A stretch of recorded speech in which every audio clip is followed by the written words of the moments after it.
Star Maa top serial గుండెండా గుడిగంటలు serial ఈ రోజు ఎపిసోడ్లో ఇటు మీనాకు బాలుకి పెద్ద ఆర్డర్లు వస్తాయి.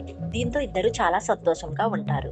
వాళ్ళని చూసి ఇంట్లోని 3 గ్రహాల ప్రభావతి, మనోజ్, రోహిణి మొఖాలు మాడిపోతాయి. బాలుని సపోర్ట్ చేసిన రవి, శృతి తల్లి ఇచ్చిన చెక్కును బాలు చింపేశాడని ప్రభావతి ఆవేశంగా రవికి చెప్పి సీన్తో సీరియల్ మంగళవారం జూలై 15 ఎపిసోడ్ మొదలవుతుంది. అయితే వద్దని చెబితే సరిపోయి దానికి చించడం ఎందుకు అని శృతి అంటుంది.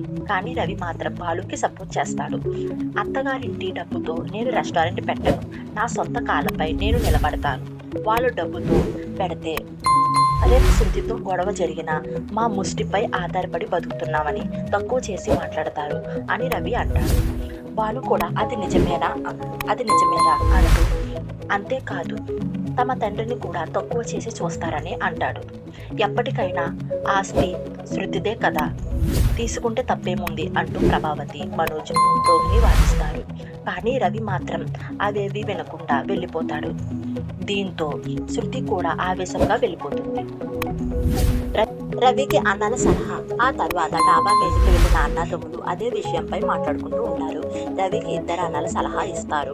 మనోజ్ తనదైన స్టైల్లో అత్తగారింటి డబ్బు తీసుకుంటే తప్పేమిటి, ఆవిడ ఇస్తానంటే ఎందుకు తీసుకోవు, నేనైతే ఎప్పుడూ తీసుకునేవాడిని అని అంటాడు. అది విని బాలు లక్ష మింగినోడికి క్లాస్ పీకుతాడు. అదే సమయంలో రవికి అండగా నిలుస్తాడు. నువ్వు నీ కాళ్ళ మీద నిలబడటంలో తప్పు లేదు, నేను నీకు సాయం చేస్తానని చెబుతాడు. నీకే లేదు, వాడికేం చేస్తావని మనోజ్ అంటాడు. అయితే నాన్న 45 లక్షలతో ఫర్నిచర్ షాప్ పెట్టాడు కదా, అందులో నీ వాటా 15 లక్షలు వస్తాయి, అవి అమ్ముకుని తీసుకుందామని బాలు అనడంతో మనోజ్ మెల్లగా అక్కడి నుండి జారుకుంటాడు. రోహిణికి క్లాస్ పీకిన మీనా, శృతి. ఇటు కింద రోహిణి, మీనా, శృతి కూడా అదే విషయం గురించి మాట్లాడుకుంటూ ఉంటారు. రోహిణి కూడా అచ్చు మనోజ్ లాగే మాట్లాడుతుంది. శృతి వాళ్ళ అమ్మ ఇస్తానంటే తీసుకుంటే తప్పేమిటి అని అడుగుతుంది. కానీ మనోజ్ పేరు ఎత్తకుండా మీనా గట్టిగానే క్లాస్ పీకుతుంది. మరొకరి డబ్బును ఆశపడే మనస్తత్వం రవిది కాదని, సొంత కాలపై నిలబడాలనుకుంటున్నాడని, మరొకరి డబ్బుతో ఫర్నిచర్ షాపులు, విల్లాలు కొనడం లేదని మీనా అనడంతో రోహిణికి మండుతుంది. శృతి కూడా మీనాకి సపోర్ట్ చేయడంతో మీ ఇద్దరు ఒకటే, మీకు సలహా ఇవ్వడం కోసం వచ్చాను చూడు, నన్ను నేను అనుకోవాలి అంటూ రోహిణి అక్కడి నుండి వెళ్ళిపోతుంది. రవి, శృతి గురించి బాలు, మీనా చర్చ. ఆ తర్వాత బాలు, మీనా మధ్య కూడా రవి శృతి గురించిన చర్చ నడుస్తుంది. ఇద్దరూ రవికే సపోర్ట్ చేసి మాట్లాడుకుంటారు. రవి చాలా మంచి నిర్ణయం తీసుకున్నాడని, సొంతంగా ఎదగాలనుకోవటం మంచిదే అని ఇద్దరు అనుకుంటారు. మీనాకు చాలా పెద్ద ఆర్డర్, 1,00,000 అడ్వాన్స్. మరుసటి రోజు ఓ ఈవెంట్ మేనేజర్ నుంచి మీనాకు ఫోన్ వస్తే అక్కడికి వెళ్తుంది. ఇది చాలా పెద్ద ఆర్డర్ అని, మీరు గతంలో చేసిన డెకరేషన్ ఫోటోలు వాళ్ళకు చూపిస్తే బాగా నచ్చాయని అంటాడు. ఈ ఆర్డర్ విలువ కేవలం 10 లక్షలని చెప్పడంతో మీనా చాలా ఆశ్చర్యపోతుంది. చెయ్యగలవా అని అడిగితే చేస్తానని అంటుంది. అడ్వాన్స్ 1,00,000 ఇస్తారు, పెద్ద ఆర్డర్ కదా, కనీసం సగమైనా ఇవ్వండి అని మీనా అడిగినా అతడు కుదరదని అంటాడు. ఇక అగ్రిమెంట్పై సంతకం చేయాలని చెబుతాడు. అదంతా ఇంగ్లీష్లో ఉంటుంది. తాను ఇంత ఇంగ్లీష్ చదవలేనని, ఇంటికి వెళ్ళి మా మరిదితో చదివించుకుని సంతకం పెడతానని అంటుంది. కానీ అంత టైం లేదని ఆ వ్యక్తి చెప్పడంతో సరే ఇక్కడే సంతకం పెడతానంటూ సంతకం పెట్టేస్తుంది. అంత పెద్ద ఆర్డర్ ఇచ్చినందుకు థ్యాంక్స్ చెప్పి వెళ్ళిపోతుంది.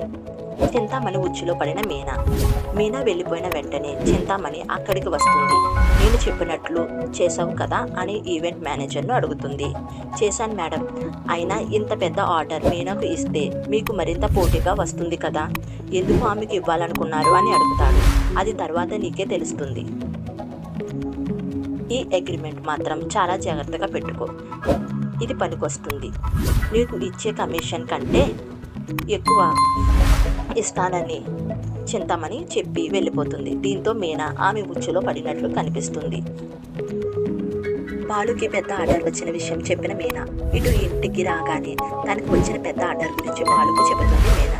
దీంతో బాలు సంతోషంతో ఆమెను ఎత్తుకుని తిరుగుతాడు. కానీ పెద్ద అడ్వాన్స్ ఇవ్వలేదని చెప్పడంతో పర్లేదులే, ఇంత పెద్ద ఆర్డర్ మనం చేయగలమని మార్కెట్లో తెలిసింది కదా అంటాడు. అప్పుడే ఇంట్లో వారందరూ వస్తారు. వాళ్ళిద్దరు సంతోషంగా ఉండటం చూసి ఏమైందని అడుగుతారు. మీనాకు 10 లక్షల ఆర్డర్ వచ్చిందని అనడంతో ఆ ముగ్గురు తప్ప మిగిలినందరూ సంతోషిస్తారు. ప్రభావతి దిప్పు పొడవగా మనోజ్ మాత్రం ఆఫ్టర్ 10 లక్షలని అంటాడు. మనోజ్ను డబ్బులు అడిగిన బాలు. దీంతో బాలుకి మండుతుంది. ఆఫ్టర్ 10 లక్షల? నేను నీకు హాస్పిటల్ పెట్టిన 2 లక్షలు ఇవ్వు, నా భార్యకి ఇప్పుడు అవసరం ఉంది అని అంటాడు. దీనితో మనోజ్ రోహిణి షాక్ తింటారు. ఇంత సడన్గా అడిగితే ఎలా అని రోహిణి అంటుంది. ఆ మాట మీ ఆయన నోరు జారకముందు చెప్పాలని బాలు అంటాడు. చేతిలో 100 లేని సన్నాసివి ఆఫ్టర్ 10 లక్షలని ఎలా అంటావు అని సత్యం కూడా అతనికి క్లాస్ పీకుతాడు. బాలు అతన్ని మరోసారి శపించబోతుండగా ప్రభావతి అడ్డుకుంటుంది. వీరితో మనకెందుకని బాలు మీనా వెళ్ళిపోతారు. బాలుకి పెద్ద ట్రిప్. బయటకు వెళ్ళిన బాలుకి రాజేష్ ఒక పెద్ద ఆఫర్ ఇస్తాడు. విదేశాల నుండి వచ్చారని వాళ్ళకు రాజమండ్రి చుట్టుపక్కల ప్రాంతాల్లో తిప్పి గుళ్ళు గోపలు చూపించాలని అంటాడు. నువ్వే వెళ్ళొచ్చు కదరా అని బాలు అంటే, నాకు తెలుగు తప్ప మరో భాష రాదు, నువ్వు ఇంగ్లీష్లో ఏదో ఒకటి మేనేజ్ చేస్తావు కదా అని రాజేష్ అంటాడు. అప్పుడే వాళ్ళు ఫోన్ చేస్తే బాలు వచ్చి రాని ఇంగ్లీష్లో వాళ్ళతో మాట్లాడతాడు. మొత్తం ట్రిప్కు 90,000 అవుతుందని చెబుతాడు. బాలు ఇంగ్లీష్ చూసి మీనా మురిసిపోతుంది. అక్కడితో గుండె గుడి గంటల ఎపిసోడ్ ఈరోజు ముగుస్తుంది.